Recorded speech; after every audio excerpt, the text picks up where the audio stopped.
Through a high-powered periscopic scope on the other side of the creek, one set of Mheranian eyes watched the scene. "Acknowledge front," demanded the whispered order.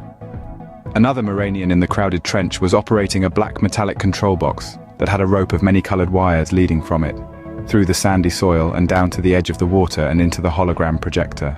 Smiles and waves greeted Mheranian as he neared the chest-high depths at the center of the slow-running waterway. He was about to introduce himself to the ladies when the commander of the Mheranian's gloved finger toggled a switch on his belt. The creek seemed to explode from beneath into a translucent, solid gel as the hydrogel charges that had been strategically placed on the creek bed discharged.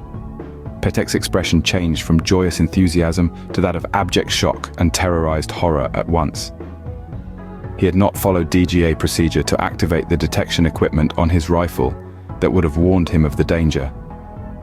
Lance Imrian Petek's mind filled with images from the training holo footage that showed what happened in a situation such as this. He knew that at any moment there would be weapons fired at him.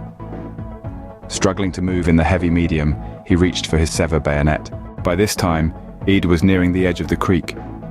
Tevlin had moved up to the higher ground on the right. They had witnessed the water erupting into a gel and knew that Petek was as good as dead. The two soldiers scanned the opposite bank with seasoned eyes as their comrade worked feverishly with his sever-sharp, diamond-bladed bayonet to cut his way through the thick, undulating mass the water had become. Still, there was no volley of deadly projectiles. Petek hoped dearly that somehow he could make it back to his friends. The female images resumed doing what they were when the men first arrived. Perspiration beaded on Imrian Petek's deeply furrowed brow as he made steady progress through the hydrogel. He had reached to within 5 meters of the edge when the tension became too much for him and he yelled, "Help me, Ahali!" Private Ahali Tevlin was an obedient soldier. In the blink of an eye, he had his sever bayonet out of its scabbard and gripping his assault rifle firmly by the carry handle in the other hand, he leopard-crawled as fast as he could manage towards his superior. "Execute!" was the command that thundered from inside the gun pit. 2 camouflaged trench covers were blasted pneumatically upwards, spiraling 10 meters into the air. This blast was followed immediately by 8 armored and helmeted Mheranians popping up out of the short trenches, firing deliberate automatic bursts at Petek and Tevlin. The bullets striking the gel produced an odd squeaking sound.